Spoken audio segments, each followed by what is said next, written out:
Sunday का दिन था। अखबार में अपना साप्ताहिक राशिफल पढ़ने का शौक मुझे हमेशा से रहा था और वही पढ़ रहा था।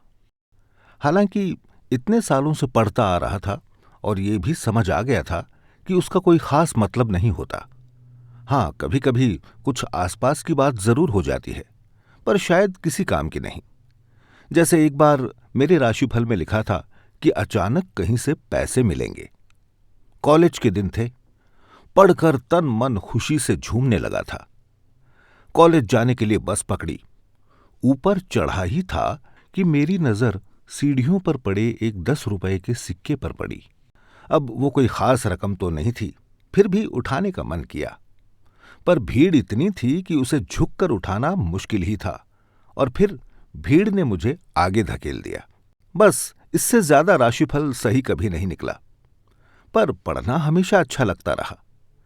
अभी पूरा पढ़ा भी नहीं था कि बाई ने चाय का प्याला रख दिया और एक खबर भी सुना दी। वैसे सही मायने में जो काम की खबरें होती हैं वो हमें काम वाली बाई या इधर उधर से ही पता चलती हैं, अखबार में कभी नहीं आती।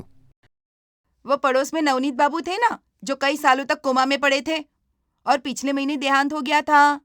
हाँ, आज उनकी पत्नी भी चली गई। ये सुनते ही मेरे पूरे शरीर में सिहरन दौड़ गई और एक हल्की सी कंपकंपी छूट गई। अपने साथी के न होने का एहसास भी कितना डरावना होता है। एक एक्सीडेंट के बाद नवनीत बाबू कोमा में चले गए थे। उनकी पत्नी को काफी दुख हुआ था, पर जल्द ही उनकी दिनचर्या फिर से सामान्य हो गई थी। पहले की तरह रोज सुबह स्नान करना, पूजा अर्चना, मांग में सिंदूर लगाना, सब्जी खरीदना और सब्जी खरीदने वाले से मोल भाव करना, घर के सारे कामों को देखना, परिवार के दूसरे सदस्यों का ख्याल रखना और कोमा में पड़े अपने पति की सेवा करना।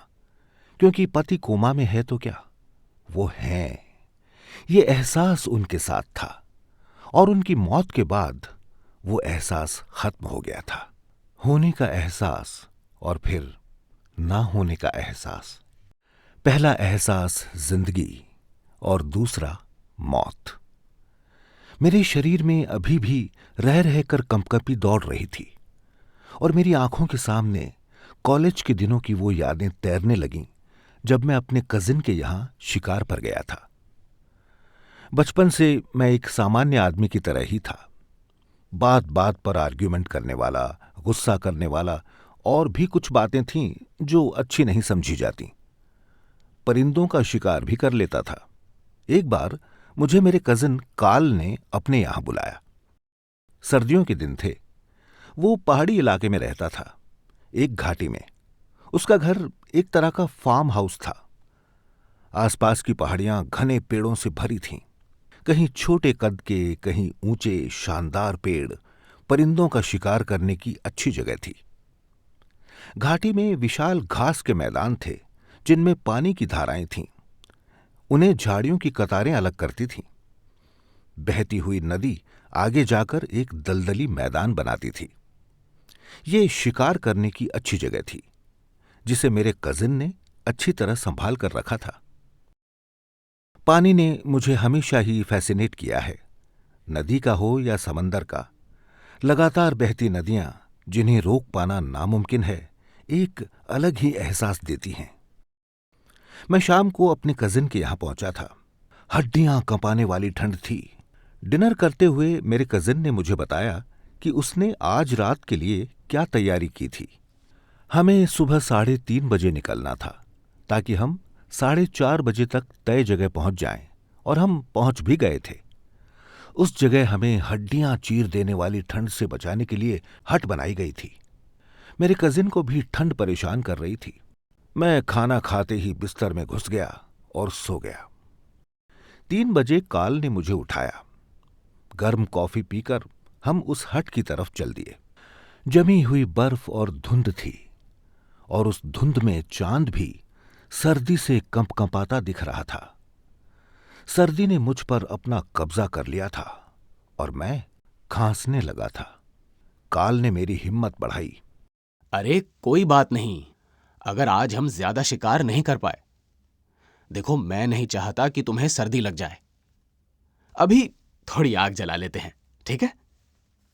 हट के फायरप्लेस में आग जला दी गई।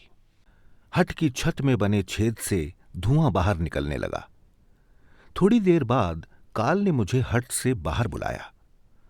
बाहर का नजारा देखकर मैं चौंक गया।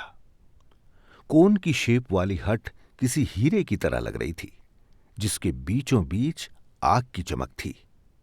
हट के बाहर बैठे हमारे 2 कुत्ते फरिश्तों जैसे लग रहे थे। तभी हमारे ऊपर से आवाज करते जंगली परिंदे निकले। काल ने आवाज दी, आग बुझा दो, धीरे धीरे भोर की रोशनी हो रही है। धीरे धीरे पीले पड़ते आकाश में बत्तखों के झुंड हमारे ऊपर से जाने लगे।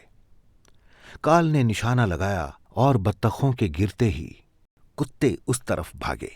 मैं भी शुरू हो गया। हम निशाना लगाते गए और हमारे प्यारे कुत्ते उन गिरती बत्तखों को उठाकर हम तक लाते रहे। सूरज निकलने लगा था। अच्छी रोशनी हो गई थी।